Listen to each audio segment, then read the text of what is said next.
네, 건축법의 기출문제 마지막 8번째 테마는 이 보칙 부분인데, 자, 여기서는 뭐가 시험 문제가 나오냐면 위반 행위에 대해서 허가권자가 내릴 수 있는 처분, 조치가 있습니다. 자, 허가권자가 어떤 조치를 취해서 이제 위반 행위에 대한 제재를 가하고, 또 하나는 이행강제금 문제, 이렇게 두 가지 형태로 문제를 푸시면 되겠습니다. 자, 1번 보시면, 자, 건축법령 같은 걸 위반한 경우에 허가권자가 취할 수 있는 조치, 제재 같은 것들 해당되지 않는 것은, 자, 이 위반 건물이 건축법을 위반했을 때는 건축허가나 사용 승인 같은 거 당연히 취소할 수 있습니다. 또 공사 중간에 발견되면 공사 중지 명령, 자, 건물이 완공되고 나서 뭐 발견됐을 때는 철거 명령할 수 있습니다. 그리고 자, 허가권자가 사용 중지, 사용 제한도 할 수 있고, 또 불법으로 용도 변경 같은 걸 한 건물이 있을 때는 다시 원래대로 용도 변경해라 이렇게 용도 변경 명령을 할 수 있습니다. 자, 그런데 이제 벌금형의 부분은 건축법을 위반한 자에 대해서 징역이나 벌금형을 부과하는 것은 이거는 행정 형벌을 부과하는 거기 때문에 허가권자가 취할 수 있는 조치가 아니라 이거는 이 사법부의 판사가 부과하는 처분이죠. 징역이나 벌금형에 부과하는 행정 형벌로서 자, 위반행위에 대한 벌을 주는 거기 때문에 이거는 사법부의 판사가 내릴 수 있는 처분이기 때문에 5번이 정답입니다. 자, 2번.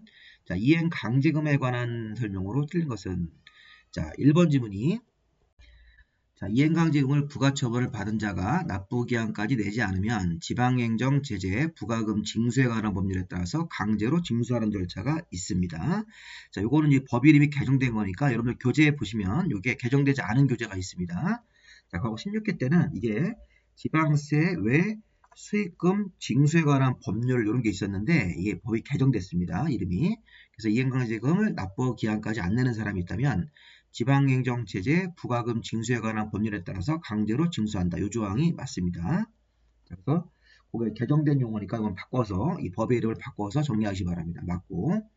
자, 2번에 보시면 이행강제금을 부과하기 전에 부과한다, 부과 징수한다는 뜻을 사전에 문서로 계고해야 됩니다.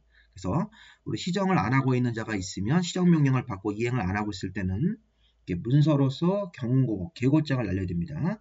자, 언제까지 이행을 안 하면 이행강제금을 부과하겠다는 취지로 문서로서 이행강제금을 계고하고 그 다음에 부과하도록 되어 있는 것입니다. 그래서 이행강제금 부과하기 전에 사전에 문서로 계고장 같은 것들을 반드시 절차로서 진행을 해야 됩니다.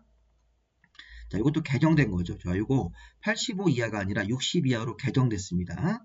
자, 그러면 60제곱미터 이하의 주거용 건축물은 소형 건축물이므로 이 소형 건축물에 대한 위반 사항이 있었을 때 이행강제금 같은 것들을 부과할 때는 원금액의 2분의 1 범위안에서 조례가 정하는 금액으로 금액을 반 정도 낮춰주는 겁니다. 자, 우리가 60제곱미터 이하의 주거용 건축물은 우리 일반 서민들이 사는 소형 주택이기 때문에 이런 건물에 대해서 여러 가지 위반 사항이 있었을 때는 원금액의 2분의 1 범위 안에서 금액을 낮춰줍니다.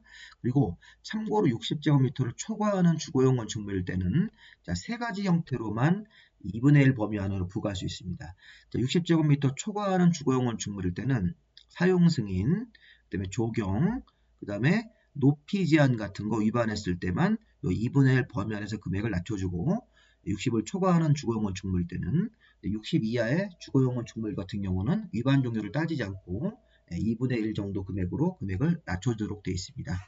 60 이하의 소형 건축물이기 때문에. 자, 4번. 허가받지 않고 건물을 건축해서 벌금형으로 행정형벌을 받은 자에 대해서 이행강제금은 별도로 또 부과할 수 있는 것입니다. 자, 이거 벌금 같은 경우는 이거는 행정형벌로서 위반 행위에 대한 벌을 받는 거고, 또 이행강제금은 위반 건축물을 철거해라 이렇게 시정명령을 했는데 시정명령을 안 하고 버티는 거기 때문에 이 벌금과 관계없이 이행강제금은 별도로 부과할 수 있습니다. 자, 5번.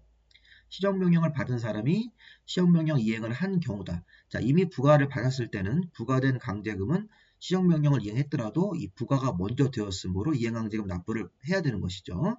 그래서 시정명령을 받은 사람이 이행을 했더라도 이미 부과가 되어진 이행강제금은 납부를 해야 되는 것입니다. 예를 들어서 4월 1일 날 이행강제금 부과가 되었다.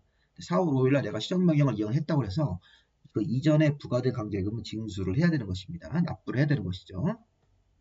정답은 4번으로 보시는 게 맞겠죠. 자, 마지막으로 3번 문제는 이행강제금을 계산할 때, 자, 여기 써있는 이 보기가 중대한 위반입니다. 용적률 초과, 건폐율 초과, 건축 신고 안 하고 건물 증거, 건축 허가 안 받고 건축했을 때가 중대한 위반인데, 자, 이런 중대한 위반했을 때는 이 금액을 계산하는 과정에서 자, 이게 비율이 있습니다. 자, 보시면 이렇게 하는 거죠. 자, 먼저 1제곱미터당 시가표준액의 50%, 이 중대한 위반을 위반했을 때는 1제곱미터당 시가표준액의 100분의 50에다가 위반 면적을 곱하고, 자, 위반 종류가 이렇게 네 가지가 있습니다. 그 종류에 따라서 100분의 100, 100분의 90, 100분의 80, 100분의 70으로 곱하는 경우가 있습니다. 다시 한번.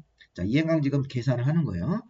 중대 위반을 했을 때는 1제곱미터당 시가표준액의 100분의 50에다가 위반 면적을 곱하고 거기다가 비율을 곱하게 되어 있습니다. 자, 이때 비율 곱할 때, 자, 건축 허가를 안 받고 했을 때는 100분의 100을 곱하는 거고, 용적률을 초과해서 건물을 불법으로 줬을 때는 100분의 90, 건폐율을 초과했을 때는 100분의 80, 건축 신고 안 하고 건물 줬을 때는 100분의 70이 비율로 곱해지는 것입니다.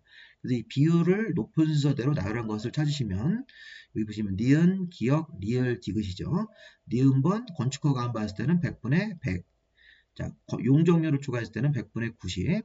자, 건폐율 같은 거 초과했을 때는 100분의 70. 그 다음에 100분의 80이죠. 디귿번이 이제 건축 신고 안 했을 때는 100분의 70이니까 3번이 맞습니다. 높은 순서대로 그 비율이 나열되어 있는 거. 이렇게 해서 답을 3번으로 보시고, 자, 여기까지 건축법 내용들, 건축 허가 부분 같은 거부터 시작해가지고 이행강제까지 쭉 봤으니까 다시 한번 반복해서 보시기 바랍니다.